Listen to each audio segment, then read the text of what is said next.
Well, good morning. Randy Castaldi back with you today.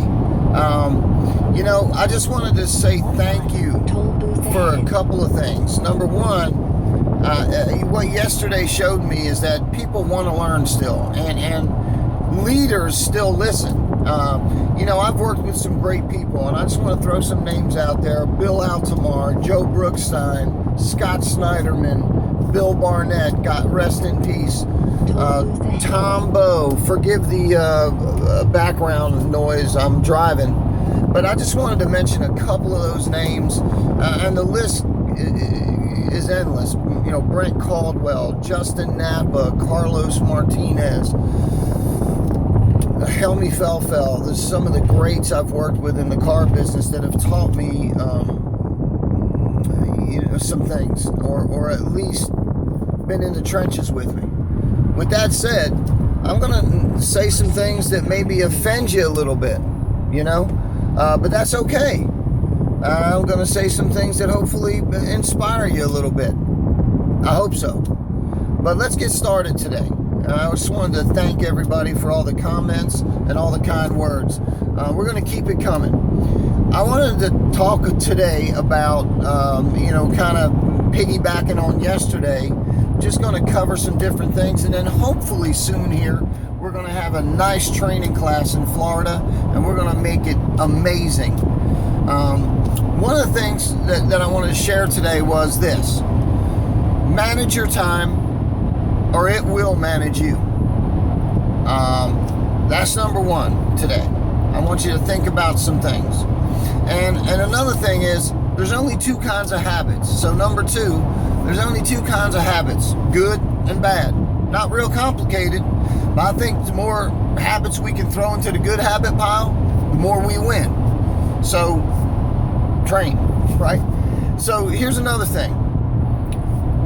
I think that you can either be one of two things in life. You can be a meaningful specific, or you can be a wandering generality.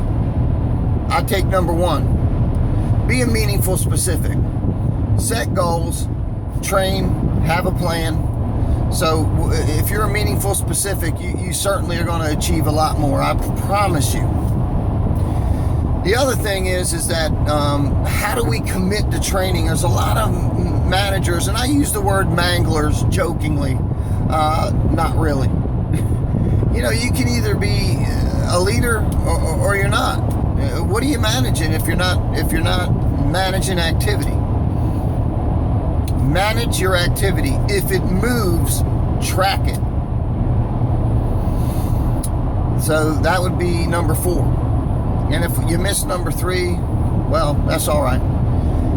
So 1, 2, 3, 4 things. And then the 5th thing is understanding a couple things that'll help you just catapult your business leaders into different categories. And one of those is, we always say repetition's the mother of skill. We've all heard that one.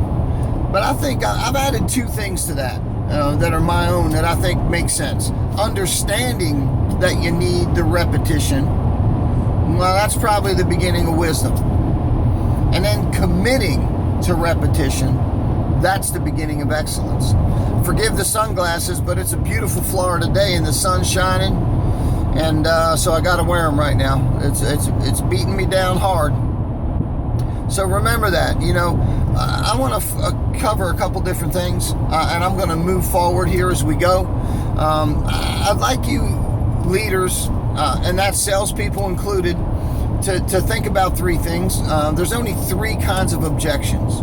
We get all stuck in different places. Out on the lot, we get stuck after we present a pencil. Then we get offended when somebody says, "Nah, just looking." Did you ever get somebody that gave you the Heisman? "No, I'm just looking." It happens to all of us, right?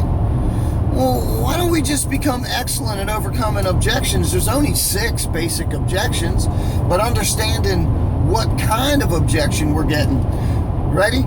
There's 3 kinds: reflex objections, real objections, and concerns. Don't get offended when somebody gives you an objection. It's a buying sign. All right? Understand the difference, though. You can't give away what you don't have. I'm going to say that a lot during this series. Managers, you can't give away what you don't have. You can't give away confidence if you don't have it. You can't give away leadership if you're not a leader. You just can't. You can't give away knowledge if you lack it. Same with salespeople. You guys, you cannot give away what you don't have. So, let's get good at overcoming objections. In this series, we'll do that. First thing I want you to understand is the 3 types of objections. Reflex, real, and a concern. But along with having a plan like I spoke about yesterday, I want you to know you got to track it. If it moves, track it.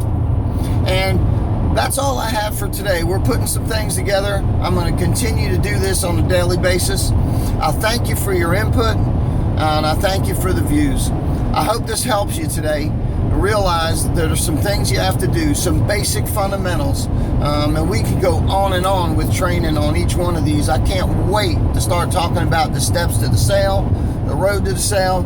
But overcoming objections, I think, is key, but it's understanding how these objections come and what kind they are.